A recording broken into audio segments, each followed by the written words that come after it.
আজকে কিন্তু 27 মার্চ আর Ramadan squad cup কিন্তু স্টার্ট হয়ে গেছে। এখন বাজে রাত 12টা। এখন আমি আপনার জানাবো কিভাবে রামাদান স্কোয়াড কাপ স্টার্ট করবেন। তার জন্য আমরা রামাদান স্কোয়াড কাপে চলে আসলাম। আর ডায়মন্ড ইমোট এগুলো ফ্রিতে দেওয়া হবে। রেজাল্ট কবে দেওয়া হবে টুর্নামেন্টের সব কিছু ডিটেলসে আজকের ভিডিওতে জানাবো। আমরা এখান থেকে রামাদান স্কোয়াড কাপ টুর্নামেন্টে ক্লিক করে দিলাম। এরপরে এখানে দেখতে পাচ্ছেন এখন কিন্তু এখানে আমার স্টার্ট বাটন চলে আসছে। আর আগে কিন্তু এখানে স্টার্ট বাটন ছিল না, এখন কিন্তু এখানে ইয়েলো কালারের স্টার্ট বাটন চলে আসছে। এই স্টার্ট বাটনে ক্লিক করে কিন্তু আমরা স্টার্ট করতে পারবো। আর এখানে দেখতে পাচ্ছেন আগে ছিল প্রিপারেশনে, মানে আমরা শুধুমাত্র রেজিস্ট্রেশন করতে পারতাম। এরপর এখানে দেখতে পাচ্ছেন ব্যাটেলে চলে গেছে। এখানে ব্যাটেল মানে হচ্ছে আপনার যুদ্ধ বা ফাইট করতে হবে, তারপরে বুইয়া অর্জন করতে হবে। এরপরে চলে যাবে রেজাল্ট চেকে, তারপরে চলে যাবে রিওয়ার্ডে। এই রেজাল্ট কবে দিবে, তারপরে আপনার রিওয়ার্ড কবে দিবে, সব আজকের ভিডিওতে আমি আপনারা জানিয়ে দিব। আর আমরা যদি এখান থেকে স্টার্ট করতে চাই তাহলে দেখতে পাচ্ছেন স্টার্ট বাটন, এখানে ক্লিক করতে হবে। আর স্টার্ট বাটনে ক্লিক করার পর এখানে দেখতে পাচ্ছেন রামাদান স্কোয়াড কার্ড কিন্তু চলে আসছে। এখানে মোড আমি ভালো করে দেখাচ্ছি আপনাদের। এই যে রামাদান স্কোয়াড কাপ মোড, এটা কিন্তু এখানে অ্যাড হয়ে গেছে। আমি যদি স্টার্টে ক্লিক করি তাহলে দেখতে পাচ্ছেন এখানে কিন্তু স্টার্ট হচ্ছে না, কারণ আমি যে স্কোয়াড ক্রিয়েট করেছি শুধুমাত্র তাদেরকে নিয়ে কিন্তু এখানে খেলা যাবে। এখানে দেখতে পাচ্ছেন এখানে যে আমার ফ্রেন্ডগুলো আছে এদের নিয়ে শুধুমাত্র আমি কিন্তু এখানে খেলতে পারবো, এদের ছাড়া কিন্তু এখানে খেলা যাবে না। আশা করি আপনারা বুঝতে পেরেছেন। তো এখন আমি কি করব, সরাসরি আবারও চলে যাব রামাদান স্কোয়াড কাপে। তো এখান থেকে চেঞ্জ করা যাচ্ছে না, আমি কি করব ইভেন্টের ভিতরে চলে যাব। আর একটা কথা কিন্তু বলতে আপনাদের ভুলে গেছি, এখানে কিন্তু আপনার ডেইলি 5টা করে ম্যাচ কমপ্লিট করতে পারবেন। আর এখানে কিন্তু গান স্কিনের কোনো প্রকার অ্যাবিলিটি বা অ্যাট্রিবিউট কাজ করবে না।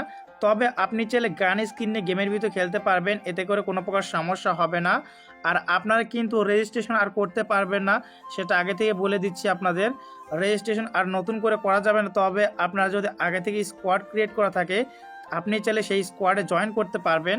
এরপরে যদি আমি এখান থেকে সরাসরি স্কোয়াডে ক্লিক করি তাহলে এখানে দেখতে পারবেন এখানে কিন্তু আমার স্কোয়াড দেখাচ্ছে। আর এখানে রেকর্ডে গেলে আপনারা দেখতে পারবেন আপনার স্কোয়াডের রেকর্ড, কে কত কিল করেছে, কয়টা ম্যাচ খেলেছেন, সব কিছু ইনফরমেশন এখানে শো করবে। এখানে স্কোরটা সব কিছু দেখা যাবে।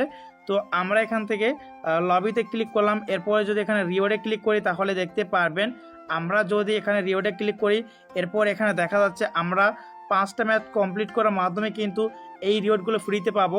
আমরা যদি ইভেন্টের ভিতরে নাও জিতি তাহলেও কিন্তু আমরা এখান থেকে একটা অ্যাভাতার আর 3টে গোল্ড রয়্যাল ভাউচার ফ্রিতে পাবো। তার জন্য অবশ্যই এখানে আমাদের মিনিমাম 5টা গেম খেলতে হবে। 5টা গেম যদি না খেলি তাহলে কিন্তু এগুলো আমরা পাবো না।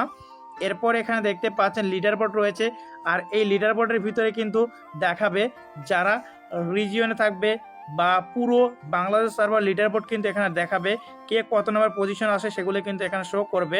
আপনি যখনই 5টা ম্যাচ খেলবেন তখনই কিন্তু এগুলো জাস্ট এখানে শো করবে, তাছাড়া কিন্তু শো করবে না। তো 5টা ম্যাচ খেলার পরে কিন্তু এখানে শো করবে, র্যাঙ্ক শো করবে, কে কোন পজিশন আছে, কে কত কিল করেছে, কার নাম কি, সব এখানে শো করবে। আর আপনারা জাস্ট এখান থেকে আপনাদের লিস্টটা দেখে নেবেন। যদি আপনার টপ 100-এর ভিতরে থাকেন তাহলে কিন্তু এখান থেকে ইমোট টিমোট এগুলো পেয়ে যাবেন। আর যারা 1, 2, 3 হবে তারা কিন্তু ডায়মন্ড পাবে, 4,50,000 ইমোট ব্যাকপ্যাক এগুলো পাবে। আর এখানে কিন্তু 1, 2, 3 এই 3টা স্কোয়াডের 15 জন প্লেয়ার কিন্তু ডায়মন্ড পাবে। প্রথম স্কোয়াডের কিন্তু প্রত্যেক প্লেয়ার 50,000 করে ডায়মন্ড পাবে। দ্বিতীয় স্কোয়াডের কিন্তু সব প্লেয়ার কিন্তু পাবে 30,000 করে ডায়মন্ড। তৃতীয় স্কোয়াডের সব প্লেয়ার কিন্তু 10,000 করে ডায়মন্ড ব্যাকপ্যাক এগুলো তো পার্মানেন্ট পাবেই। আশা করি ক্লিয়ার হয়ে গেছেন। আর ম্যাচটা স্টার্ট করার জন্য অবশ্যই কিন্তু আপনাকে যে কয়জন আপনি স্কোয়াড ক্রিয়েট করেছেন সেই কয়জনের সাথে স্টার্ট করতে হবে। সর্বোচ্চ আপনি 4 জনকে নিয়ে ম্যাচ স্টার্ট করতে পারবেন, এর বেশি প্লেয়ারকে নিয়ে কিন্তু ম্যাচ স্টার্ট করতে পারবেন না। আর এই রামাদান স্কোয়াড কাপ ইভেন্টটা চলবে কিন্তু এখানে দেখতে পারতেছেন 1 এপ্রিল রাত 12টা পর্যন্ত। তার মানে বোঝা যাচ্ছে আমরা কিন্তু 1 এপ্রিলে এখানে রেজাল্ট চেক দেখতে পারবো।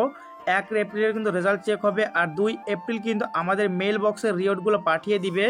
আর কেউ যদি হ্যাক বা গ্লিচ করে গেম খেলে তাহলে তার আইডি পার্মানেন্ট সাসপেন্ড করে দিবে। আর জোন পুশ করে আপনার টুর্নামেন্টটা একটু কম খেলার চেষ্টা করবেন, কারণ এটা ভাই টুর্নামেন্টে কিন্তু জোন পুশ অ্যালাউ না। তো এটা আপনার বিয়ার র্যাঙ্ক পাননি যে আপনি জোন পুশ করে সার্ভাইভ করে বেঁচে থাকবেন। তো আপনারা সব কিছু রুলস মেনে চলবেন, তাহলে কিন্তু এখান থেকে আপনারা জিততে পারবেন। আর ভালো স্কোর নিয়ে খেললে ইনশাল্লাহ আপনারা বিজয়ী হতে পারবেন। যারা ফ্রি ফায়ার গেমে অল্প টাকায় ডায়মন্ড কিনতে চান ভিডিও ডেসক্রিপশন বক্স চেক করুন, সেখানে বিডি গেম ওয়েবসাইটের লিঙ্ক দেওয়া আছে, এখান থেকে কম দামে ডায়মন্ড কিনতে পারবেন। সকলেই সুস্থ থাকুন, ভালো থাকুন। দেখা হচ্ছে পরবর্তী কোনো ভিডিওতে। আল্লাহ হাফেজ।